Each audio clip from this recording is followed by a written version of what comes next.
Assalamualaikum warahmatullahi wabarakatuh. Sobat Misteri Sunyi Mencekam. Edisi cerita misteri kali ini berkisah tentang pohon kelengkeng yang ada di belakang rumah seseorang, dan ternyata pohon itu adalah portal alam gaib. Apa yang terjadi dengan pohon kelengkeng tersebut? Simak cerita selengkapnya. Sebuah kisah misteri yang berjudul Pohon kelengkeng di belakang rumahku ternyata portal alam gaib. Ini bukan cerita kaleng-kaleng. Cerita ini aku dapatkan ketika seorang teman, sebut saja Bagas, berbincang kepadaku dengan bibir gemetar, gigi gemeretak, dan kedua tangannya basah. Ia bercerita tentang portal alam gaib di pohon kelengkeng di rumahnya.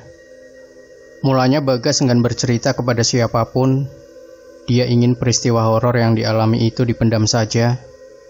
Namun, lambat laun dia tak mau menghadapi ketakutan itu sendirian. Dia ingin membagi ketakutan itu kepadaku. Jadi begini ceritanya. Bagas memiliki 5 teman akrab sejak kuliah, 2 perempuan dan 3 lelaki.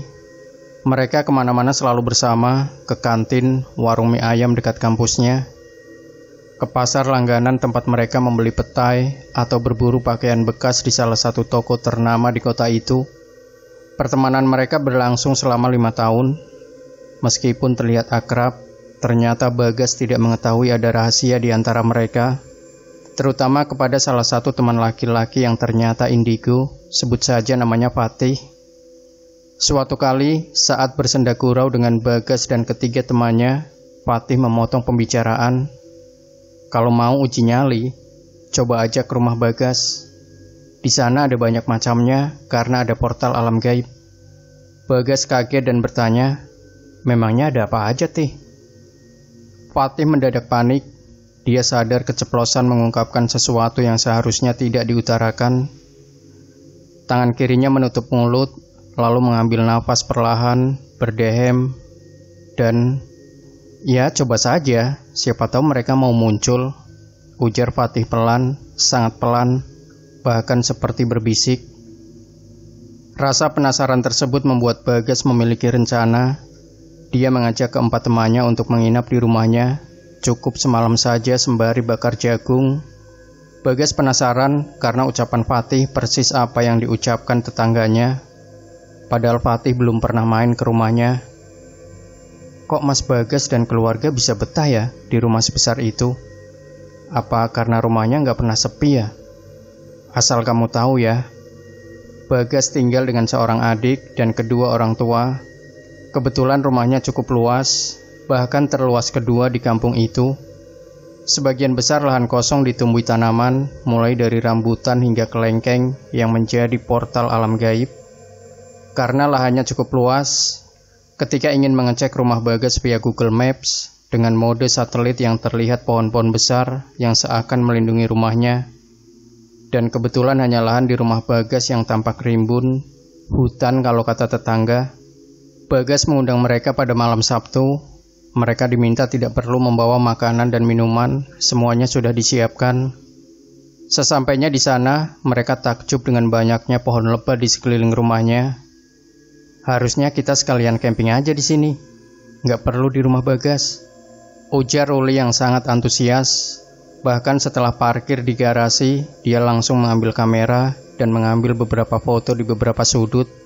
Beruntung, Bagas memiliki satu tenda camping yang bisa ditempati untuk 3 orang. Ruli langsung mendirikan tenda itu dengan cepat sendirian.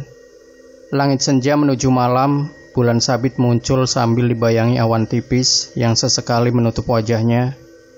Nita, salah satu teman yang ikut, ingin pergi ke dapur.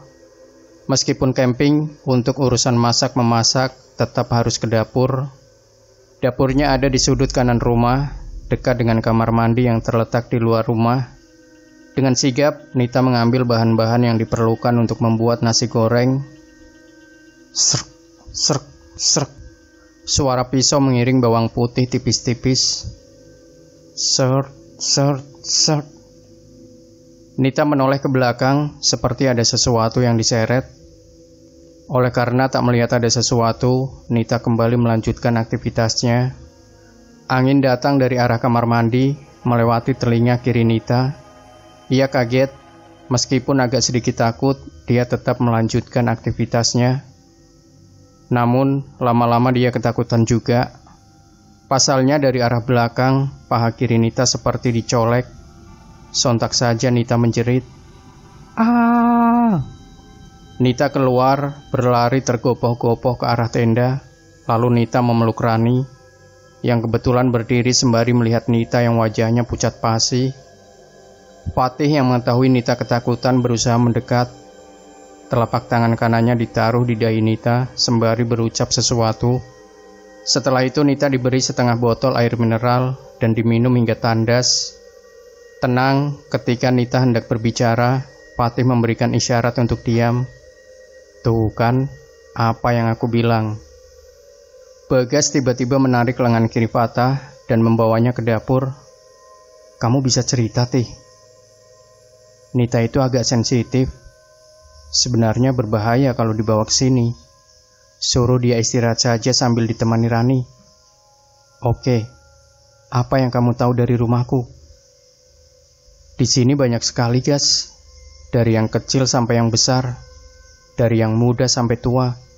Kayak di dapur ini, kakinya sangat panjang, tapi badannya pendek, matanya merah, dan rambutnya menjuntai hingga ke tanah. Tingginya melebihi pohon itu." Fatih menunjuk pohon kelengkeng yang menjadi portal alam gaib di depan tenda mereka. "Terus apa lagi?" "Aku nggak bisa bicara banyak. Sosok-sosok di sini nggak mau diceritakan. Yang jelas mereka ada di sekitaran sini, terutama di pohon kelengkeng itu." "Memangnya ada apa aja di pohon kelengkeng? Kamu mau tahu atau sudah tahu?" Kalimat itu membuat Bagas terhenyak. Dia tak segera menjawab pertanyaan dari Fatih. Dia hanya mengingat lagi saat Ruli suatu kali mengatakan bahwa Fatih sebenarnya indigo. Dia bisa melihat makhluk gaib. Bagas menggelengkan kepala. Fatih tampak sedikit tak percaya. "Lahanmu ini jalur lalu lintas gaib, sedangkan pohon kelengkeng itu..." Fatih sedikit menghela nafas. Bagas menunggu dengan sabar. "Portal alam gaib." Bak disambar petir, Bagas benar-benar tak menyangka dengan jawaban Fatih. Namun karena rasa penasaran yang berat, Bagas ingin tahu. "Coba kamu tunjukkan." "Besok saja ya, sudah banyak yang menguping, dan itu di sekeliling kita." Malam itu Rani dan Nita tidur di tenda. Roli dan Ricky tidur di tikar luar tenda, sedangkan Fatih dan Bagas terjaga sampai subuh. Paginya, selepas subuh, dan keempat teman yang tertidur belum bangun, Bagas memaksa Fatih untuk segera bercerita soal portal alam gaib. Mereka berdua berdiri menghadap pohon kelengkeng. "Coba letakkan kedua tanganmu di sini," tunjuk Fatih sembari memberikan contoh kedua tangannya ditaruh di pohon kelengkeng. Bagas meletakkan kedua tangannya. Agak lama tangannya di situ. Karena memang tidak sensitif, Bagas tidak merasakan apa-apa. Kayak nggak ada apa-apa. Sebenarnya Fatih lega ketika Bagas tidak merasakan apa-apa. Namun Bagas memaksa. "Coba kamu taruh tanganmu di sebelah sini." Kali ini Fatih meminta Bagas meletakkan tangannya di lubang sempit yang letaknya di atas kepala Bagas. Tak butuh waktu lama, tangan Bagas terasa panas, seperti terbakar. Kemudian tangannya terasa seperti disilet. Kaget, Bagas menarik tangannya. Fatih yang tahu akan hal itu cepat-cepat mengajak Bagas menyingkir dari area itu. Meskipun telah mendapat kejutan seperti itu, Bagas masih saja penasaran. "Kita bisa masuk ke sana?" tanya Bagas. "Kamu tahu, di atasmu tadi ada dua sosok kecil. Di sebelah kananmu ada juga sosok satu, tapi menyeramkan. Dan tadi ada yang berbisik kepadaku bahwa dia mengizinkan kita masuk ke sana dengan satu syarat."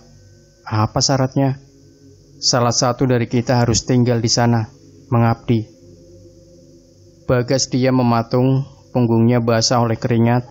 Sekarang dia tahu akan kenyataan pohon kelengkeng yang menjadi portal alam gaib dan berada di halaman rumahnya.